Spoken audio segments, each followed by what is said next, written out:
90.8 FM yes TV पर आप सभी का स्वागत है। और आज हमारे साथ यमुनानगर जिले के पुलिस अधीक्षक श्री कमलदीप जी हैं। कमलदीप जी, सबसे पहले आपका स्वागत है साझा रेडियो 90.8 एफएम की तरफ से, यस टीवी की तरफ से।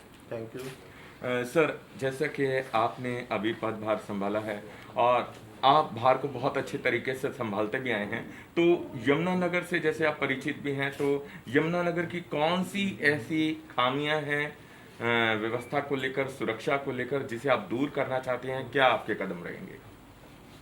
देखिए, खामी तो मैं नहीं कहूँगा। अच्छा शहर है, यहाँ के लोग बहुत अच्छे हैं। जी मेरा एक्सपीरियंस रहा है यहाँ काम करने का, लेकिन वो 13 साल पहले था और डीएसपी के तौर पे था। जी अब मैं एक एसपी के तौर पे आया हूँ और 13 साल का अरसा बहुत लंबा होता है, चीज़ें बहुत बदल जाती हैं। लोग यहाँ के अच्छे हैं, कानून का पालन करने वाले लोग हैं, और लोगों से यही अपेक्षा करूँगा कि वो जो नियम कानून है जो हमारी सरकार ने बनाए हैं, चाहे वो आज के दिन का जो सबसे हॉट टॉपिक है कोविड-19, जिसको लेके हम जो एक चैलेंज की तरह हमारे समाज के सामने, हमारे देश के सामने, या कहूँगा पूरी दुनिया के सामने आ गया है। उस कोविड-19 को इस तरीके से हम अपने समाज में फैलने से रोकें, तो आज के दिन एक चैलेंज समाज के सामने, पूरी व्यवस्था के सामने आ गया है। जी उस चैलेंज को हम स्वीकार कर पाएँ, उस चैलेंज में हम कामयाब हो पाएँ, उसके लिए सरकार ने आम जनता के लिए कुछ दिशा निर्देश जारी किए हैं। ये दिशा निर्देश जनता से अपेक्षा की जाती है कि उसका पालन करेंगे। ये सबको पता है, मास्क पहनना, सोशल डिस्टेंसिंग, जहाँ भी आपका जो कार्यस्थल है उस पर आप सैनिटाइजेशन का ध्यान रखें। इस तरह की जो डायरेक्टिव्स हैं वो आम जनता को मीडिया के माध्यम से, सोशल मीडिया के माध्यम से सबको पता है। जी लेकिन मैं ये कहना चाहूँगा कि ये जो डायरेक्टिव्स हैं ये एनफोर्सेबल भी है। अगर आप उन डायरेक्टिव्स को नहीं मानते हैं तो आपके खिलाफ कानूनन कार्रवाई भी हो सकती है, चाहे वो फाइन है या किसी तरह की और कार्रवाई है, वो सब कानून के अनुसार की जा सकती है। लेकिन फिर भी हमारा ये प्रयास रहेगा कि हम जनता को इसके बारे में ज़्यादा से ज़्यादा जागरूक करें। एनफोर्स करना हमारी दूसरी प्राथमिकता हो सकती है। जी तो इसमें पुलिस जो जिला प्रशासन के जो दूसरे अंग हैं, चाहे वो स्वास्थ्य विभाग हो या जो हमारे डीसी महोदय हैं, उनका जो उनके अलग अलग विभागों के जो कर्मचारी हैं, उनके साथ मिलकर हम एक प्लान बनाना चाहेंगे कि किस तरीके से हम इन डायरेक्टिव्स को हमारे ज़िले में लागू करवाएं, ताकि हमारा ज़िला संक्रमण से बचा रहे। जी तो आपका जनता के लिए क्या संदेश रहेगा? यमुनानगर जिला वासियों के लिए क्या संदेश रहेगा? संदेश यही है कि बचाव में ही बचाव है। इकोनॉमिक एक्टिविटीज़ देश भर में शुरू हो चुकी हैं, कुछ रेस्ट्रिक्शंस हैं अभी, लेकिन उम्मीद है कि वो रेस्ट्रिक्शंस धीरे धीरे और खोल दी जाएंगी। आने वाले समय में हो सकता है स्कूल कॉलेज भी खुल जाएँ।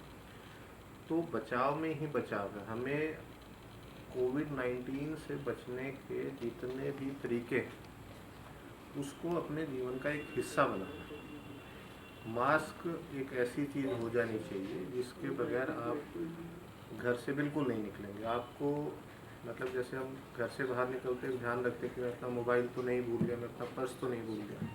तो हमें एक ऐसा माइंडसेट बनाना है कि मैं अपना मास्क तो नहीं भूल गया, जी मेरी जेब में सैनिटाइज़र है, यानी छोटी छोटी शीशियाँ आती है सैनिटाइज़र पे, आप उसको रख सकते हो। आप इसको एक हैबिट बना सकते हो कि मैंने जब भी किसी नई चीज़ को टच किया है तो उसके तुरंत बाद में, या आपने कहीं भी चीज़ को, क्या आप जैसे सीढ़ियाँ चढ़ रहे हो और वहाँ पे आपने रेलिंग को भी टच किया है, तो भी आप हर 2 घंटे में एक बार हाथ को सैनिटाइज करें।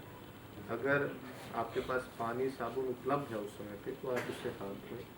आप किसी भी व्यक्ति से मिल रहे हैं, हाथ ना मिलाएं। उससे थोड़ा 2 गज की दूरी का जो एक नियम हमारे प्रधानमंत्री जी भी बार बार उसकी बात करते जी हैं, तो उसको हम एक अपने मतलब जीवन का हिस्सा बना लें। इसमें किसी तरह का कोई संकोच करने की जरूरत नहीं है कि हमें किसी को भी एक्सप्लेन करना हो कि मैं आपसे क्यों दूर खड़ा होकर बात कर रहा हूँ।